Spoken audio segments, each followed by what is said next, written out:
et bienvenue dans cette nouvelle émission d'Agora News Expérience Client. Ce matin, je reçois donc Thierry, bonjour, Bonjour Nathalie. de Mediatek, CX Mediatek. Il faut dire comment déjà? Mediatek CX, ce D'accord. sera parfait.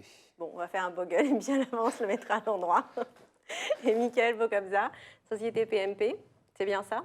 Exactement, Est-ce cabinet de conseil en transformation au service des directions générales. De la relation client ou des directions générales? Alors on a une practice qui s'occupe Une practice. de la relation client D'accord. et je suis là pour la représenter. D'accord. Et donc, vous avez des représentants de chaque practice pour chaque direction générale, si je comprends bien. On a des associés et on a des managers qui sont sur différents secteurs. C'est transformation digitale ou c'est tout type de transformation dans une organisation? Alors il y a deux types de transformations. Il y a celle par l'expérience, qui est menée notamment avec Maurice Cotella, Oui. et celle plutôt par le digital, qui est menée par François Cousy. D'accord. Et donc, Mediatek CX, ça y est, c'est CX d'abord, Mediatek après. On va laisser le CX après, mais D'accord. c'est pas très très grave.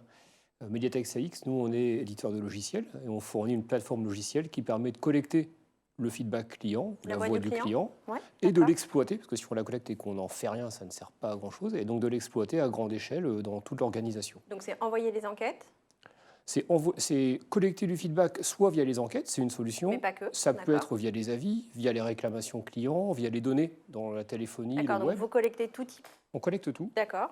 et ensuite on passe, on C'est retourne la plutôt pièce. donc, peu importe si c'est de l'enquête ou du verbatim, vous pourriez collecter un certain nombre de mots ou de verbatim dans Exactement, on tous ces, peut dans toutes collecter ces sources. également des conversations, par exemple, chat, Voix. email ou voix que l'on va transcrire. D'accord. Donc ok, on collecte tous ces insights clients et D'accord. ensuite on va permettre à une organisation de les exploiter opérationnellement, soit pour faire des plans d'amélioration continue, des produits, C'est-à-dire qu'on des arrive à offres. détecter dans votre outil pourquoi on est moins bon Exactement. sur quoi. On c'est va ça détecter les irritants principaux, les points forts et on va surtout se focaliser pour adresser les problèmes sur les produits et les process. D'accord.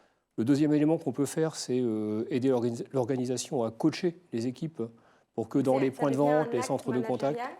Exactement, c'est un D'accord. outil qui vient s'ajouter à l'arsenal de tous les outils managériaux pour que les responsables de points de vente ou d'équipes dans les centres de contact coachent individuellement chacun de leurs équipes D'accord. dans l'esprit de développer cette orientation client Ou de bonnes pratiques. ou de bonnes pratiques. D'accord.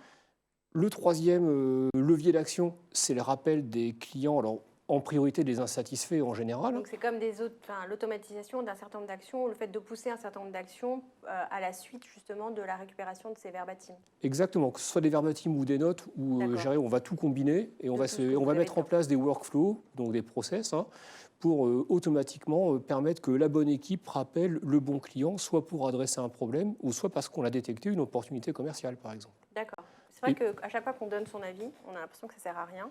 Vous faites en sorte que Bien, ça en serve à fait, quelque chose. la mission de Mediatek, c'est d'essayer que ça serve à quelque chose. Qu'on Donc, exploite, les entreprises et qu'on l'exploitent. boucle vraiment la boucle, et que les entreprises l'exploitent, et que les clients, in fine, se rendent compte que c'est exploité. Donc, si je suis client et que j'ai partagé un problème ou une demande, j'ai envie qu'on me rappelle et qu'on traite ce problème ou cette demande. Je pense que j'ai toujours répondu à des gens qui n'avaient pas Mediatek. Ça va venir. D'accord. Ça va venir. Bon, qu'est-ce que vous faites ensemble alors? Enfin, qu'est-ce que vous avez fait ensemble? Vous avez fait un observatoire, si j'ai bien compris. C'est ça. En fait, après plusieurs années où on discute avec des directions générales, on s'est aperçu que dans les modes de pilotage d'entreprise, on a souvent un pilotage de l'expérience et un pilotage de la performance. On n'a jamais Ouais. réussi à réconcilier les deux.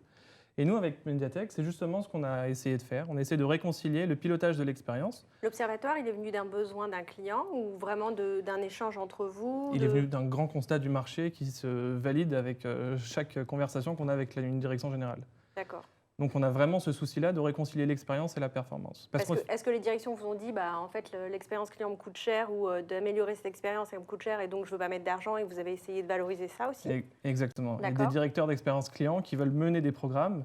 Et qui sont bridés parce qu'on pense qu'il n'y a pas de performance dedans. Exactement. Le fait de ne pas pouvoir réconcilier l'expérience et la performance freine, voire même empêche des projets de transformation de se mettre en place parce que des directions générales, finalement, veulent connaître l'aboutissement en termes de création de valeur pour mener ce plan. Donner du ROI en fait, à des projets de transformation, Exactement. si j'ai bien compris, pas que digital. Exactement. D'accord. Ça peut l'être, mais ça peut être autre chose aussi. D'accord.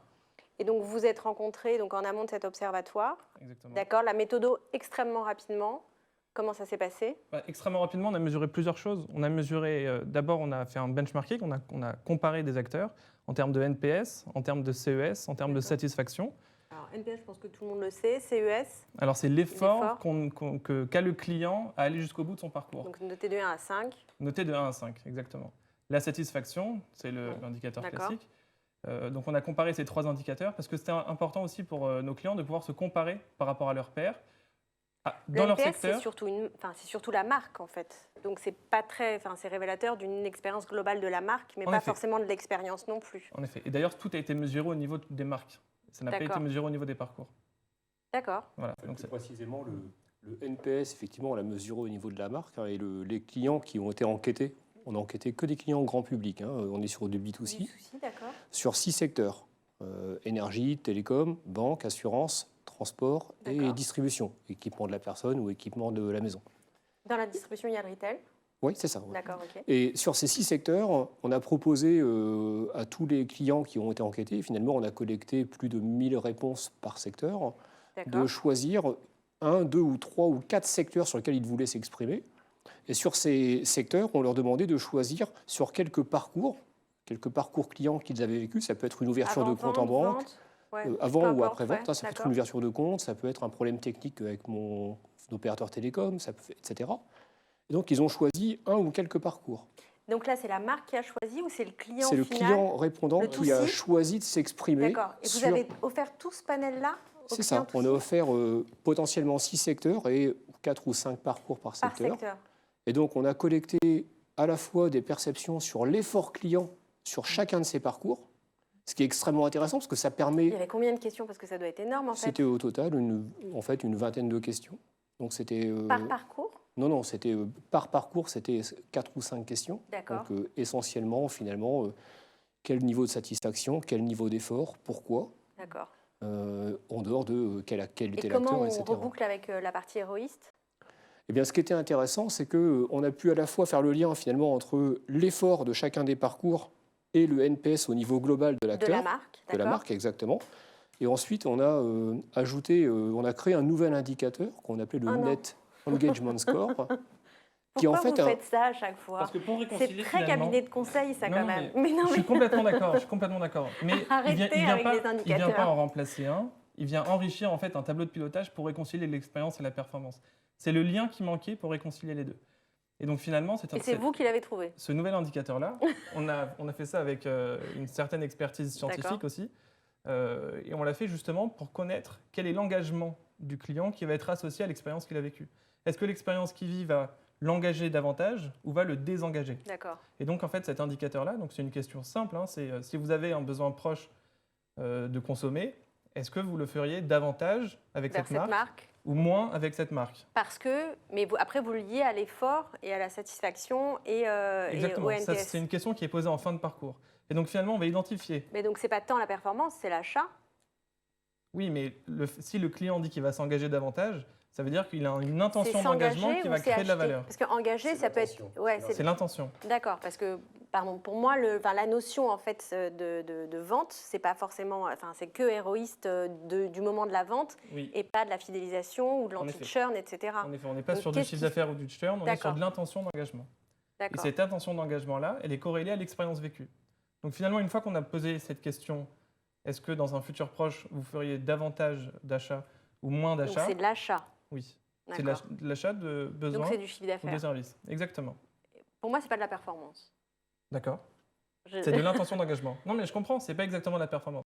La performance, c'est du bottom line, c'est ce qu'on retrouve finalement à la fin en chiffre d'affaires réalisé Oui, c'est suite ça. à la Et consommation. sur le fait d'avoir acheté à cette marque et aussi d'être resté en fait avec cette marque.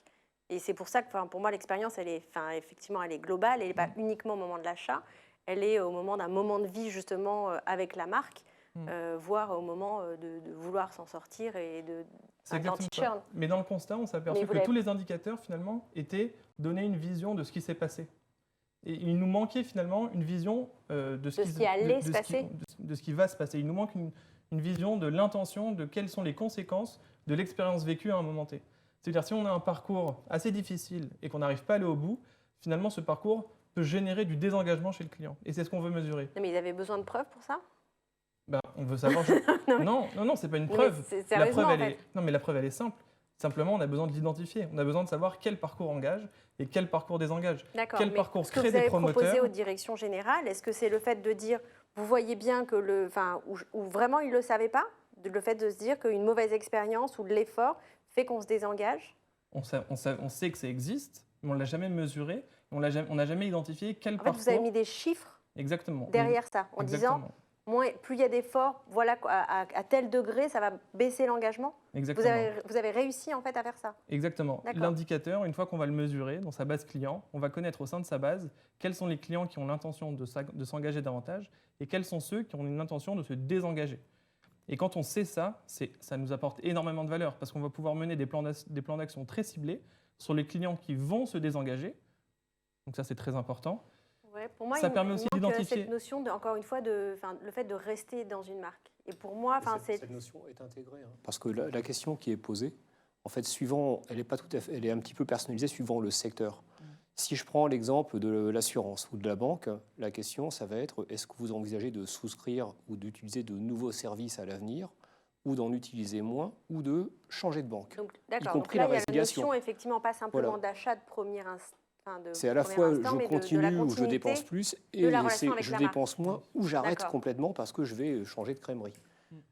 Et finalement, cet indicateur, il est construit un peu comme le NPS pour la recommandation. C'est le pourcentage de ceux qui ont l'intention de dépenser plus, moins le pourcentage de ceux qui auront l'intention de dépenser moins ou de ne plus dépenser du tout parce qu'ils vont partir. Et d'aller ailleurs. Exactement. D'accord. Et ce qu'on a mesuré, comme le disait Michael, c'est à la fois le lien entre le NPS et cet indicateur. Et outre cette corrélation qui est, même si les gens le sentent, elle peut maintenant être quantifiée, l'autre élément, comme le disait Michael, c'est de pouvoir rebondir dessus. C'est que c'est un indicateur qui, contrairement au NPS, il est actionnable. Parce que je ne suis pas en train de parler des autres. Je vais leur recommander d'acheter le service de telle ou telle marque. Je suis en train de parler de moi, de ce que j'ai l'intention de faire.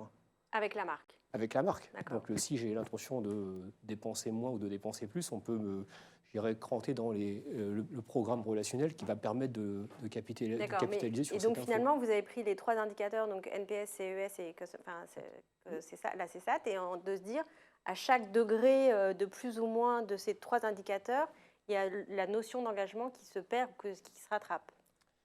Exactement. Dans un parcours à chaque fois. Et puis on avait ajouté au périmètre de l'étude un élément en amont qui était le niveau de digitalisation.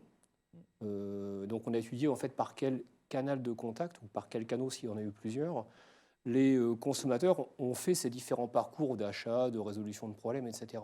Pour pouvoir se poser la question, est-ce que finalement le niveau de digitalisation, est-ce qu'il a un impact sur le niveau d'effort? Est-ce qu'il a un impact sur la satisfaction?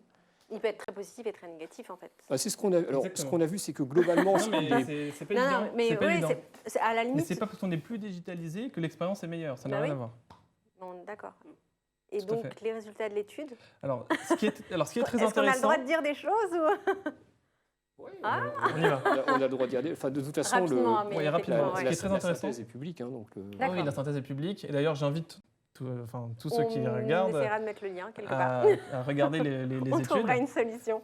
Ce qui est très intéressant, c'est déjà le score NPS. Parce que je pense que certains aimeraient se comparer. Et une fois qu'on a un NPS, on veut savoir comment on se situe par rapport à ses concurrents. Ce qui est intéressant, c'est que parmi toutes les marques citées, il y en a plus d'une centaine, il y a seulement un tiers qui ont un NPS positif, déjà. Ça, c'est un élément intéressant. Et dans ce tiers qui est positif, il y a la moitié sont des acteurs de la distribution et l'autre moitié des acteurs de la banque et de l'assurance. Alors ça paraît, sur la distribution, on comprend parce que finalement les parcours sont plus simples, c'est des parcours d'achat en un clic, etc. Alors que finalement, quand on regarde d'autres secteurs, on a un seul acteur dans le secteur de l'énergie qui a une note positive. Et les autres acteurs de l'énergie. Des banques assurances, non?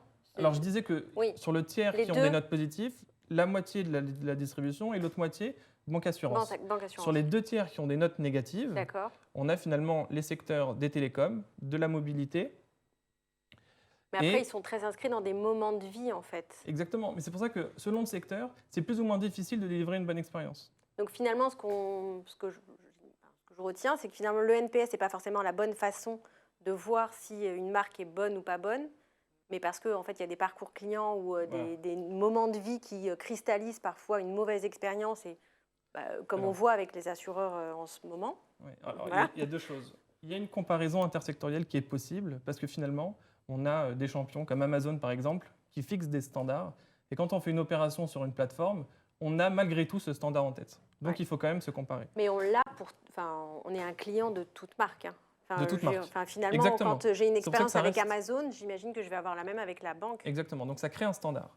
La deuxième chose, c'est au sein même d'un secteur, on a des différentiels. Et on voit que certains acteurs arrivent à avoir 20 points, 25 points de plus de NPS De par rapport différence. aux autres concurrents dans le même secteur. D'accord. Et finalement, c'est cette différence-là qui permet de créer un avantage L'engagement. concurrentiel où on voit finalement qu'il y a un vrai engagement. D'accord, ok.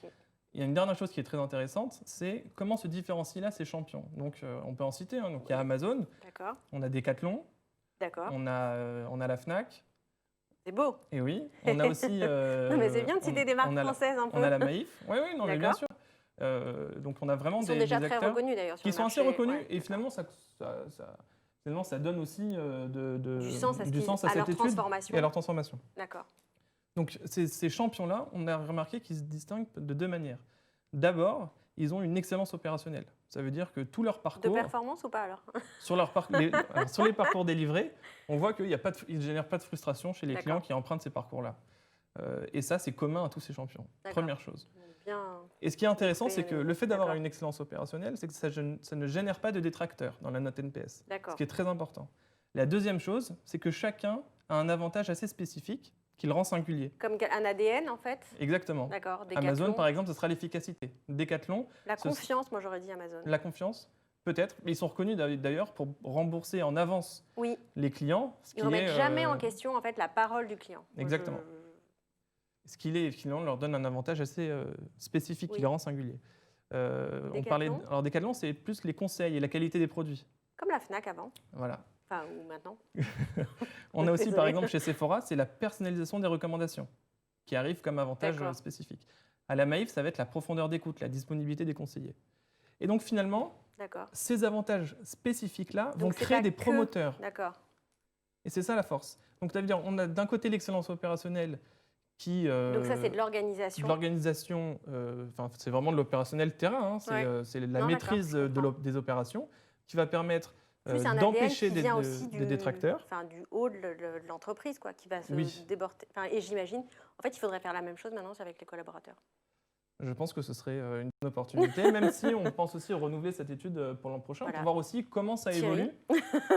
Mais Il n'y a on- plus qu'à. mais on retrouve dans ce qui vient d'être dit, quelle que soit la relation, que ce soit une relation avec un client ou avec un collaborateur, il faut à la fois éviter en Mais gros, c'est l'engagement aussi. Hein. supprimer les problèmes, exactement. Et pour avoir un vrai engagement qui soit fort, il faut rajouter l'étincelle qui va faire qu'il y ait cet engagement. Ça peut être ce qu'on appelle l'expérience qui crée l'enchantement, qui va faire qu'on va mémoriser, qu'on va garder en tête. Oui, Et c'est la même chose et le même challenge avec Avec un les client collaborateurs. et avec un collaborateur, exactement. Ah, merci. Merci beaucoup. On termine donc là-dessus. Merci pour ce débat passionné et passionnant. Merci Nathalie. Et à très bientôt sur Agora News Expérience Client. Merci, au revoir.